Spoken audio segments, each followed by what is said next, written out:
Hello বন্ধুরা, সবাইকে good morning. চলে এসেছি নতুন আরেকটি ভিডিও নিয়ে। এক জায়গায় কখনোই আমাদের জীবন থেমে থাকে না। যতই দিন যায় ততই কিন্তু সবকিছু পাল্টে যায়। আগে আমি চায়ের ধারের কাছেই যেতাম না। কেউ যদি চা বানিয়ে খেত আমি চা খেতাম না, বলতাম যে না আমি চা খাই না। কিন্তু এখন দেখো, সকাল আর সন্ধ্যা যদি আমার চাটা না হয় আমার একদমই ভালো লাগে না। চা এখন আমার এক ধরনের নেশায় পরিণত হয়ে গেছে। চা দিয়ে আজকে শুরু করলাম, ঠিক আছে?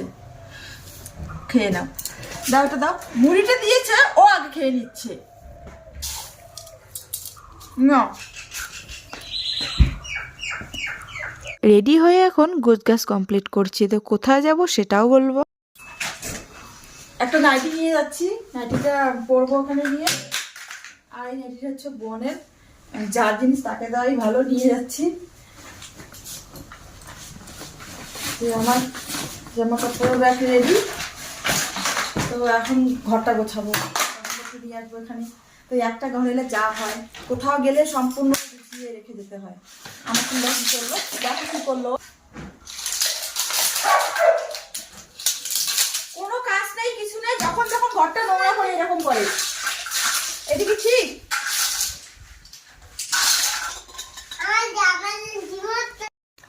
আমার সাধের ঘরবাড়ি, কোথাও যাওয়ার আগে আমার গোছগাছ করতেই সময় লেগে যায়। আসলে খোলামেলা ঘরবাড়ি হলে যা কষ্ট হয়, তো যাই হোক, কষ্ট তো মেনে নিতেই হবে, তাই না? দেরি হয়ে গেল, তুমি এখন আমাকে দোষ দিচ্ছ।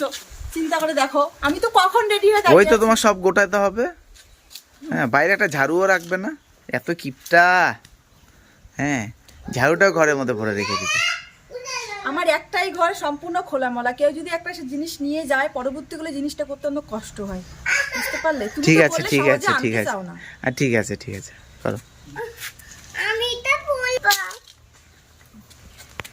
এই যে বাড়িতে আসলাম, দেখো বসে কি করছিস তুই? মোবাইল টিপছে, দেখো এই জঙ্গল ঝাড়ের মধ্যে বসে মোবাইল টিপছে। আর এদিকে দেখো মা বসিয়েছে চিকেন বসিয়েছে, মনে হয় চিকেন বসিয়েছে। দেখো চিকেন নামাচ্ছি, তো আসলে একটু ভিডিও করার জন্য আমিও একটু, দেখো ওই যে মা সাইডে বসে আছে। মা সাইডে বসে আছে, আমি দেখো এখন চিকেনটা নামাচ্ছি। মাই তো রান্না বান্না সব কমপ্লিট করলো, তো আমি এখন লাস্ট ফিনিশিংটা আমি করি। তো আমার ব্লগটা তো সাজাইতে হবে, তাই না? তো নামিয়ে নিয়ে গিয়ে হয়ে গেছে নাকি চিকেন। দেখো ওর খিদে একদম লেগেই আছে। হ্যাঁ, আমার জন্য তো ওয়েট করতে পারিস।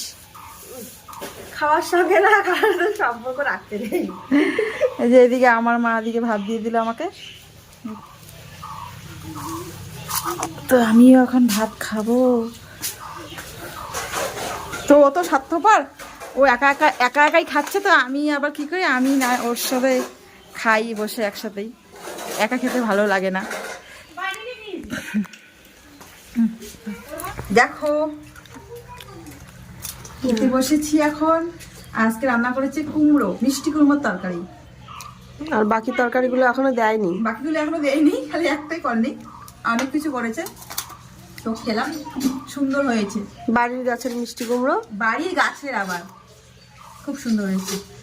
তো তরকারি আনো, তারপরে আমি মিষ্টি কুমড়ো দিয়ে খাই। আমি তো চিকেন খাই না, আমার যেটা মাছটা তো রান্না করেছে।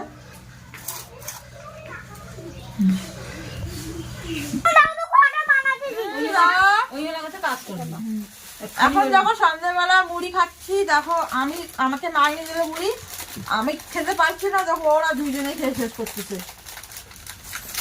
আর দেখো বই বার করে কি পড়ছে না, কিছু না, খালি নষ্ট করবে। আমি জানি এগুলো মুড়ি নষ্ট করে, আমাকে খেতে দিবে না।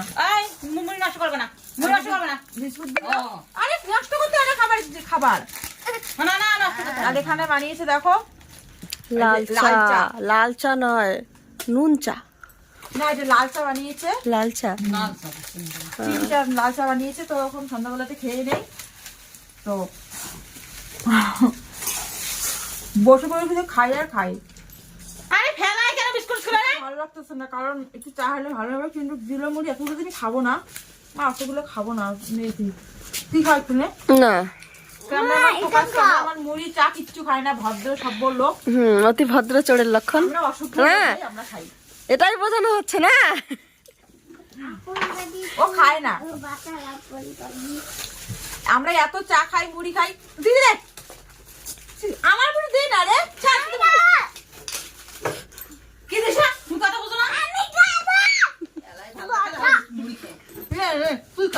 খাবে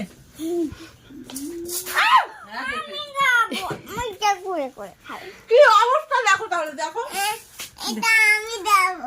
লড়াই চলছে লড়াই চলছে বাচ্চা বনাম মা। মা ভাই তুমি খাও না না যাও, তুমি খাও। এ মা হাত ধুতে এরা তো কত হবে? চটপট খেয়ে নেই, নাহলে থাকবে না, ফেলে তো সব শেষ করবে। এ রাম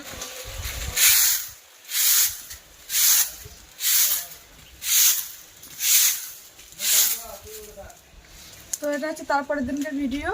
এই যে দেখো, কালকে যেহেতু বাড়িতে ছিলাম, বেশি জামা কাপড় বেরোয়নি, শুধু একটা প্যান্ট আর পিছনে জামা। এখন আপাতত এগুলো ধুয়ে দিলাম, এখন স্নান করতে যাবো, স্নান করে আসি। তো দেখা হবে পরে, ঠিক আছে? এই যে বাবা, কোথায় গেছো তুমি? সেন্টারে গেছো? কে নিয়ে গেছে?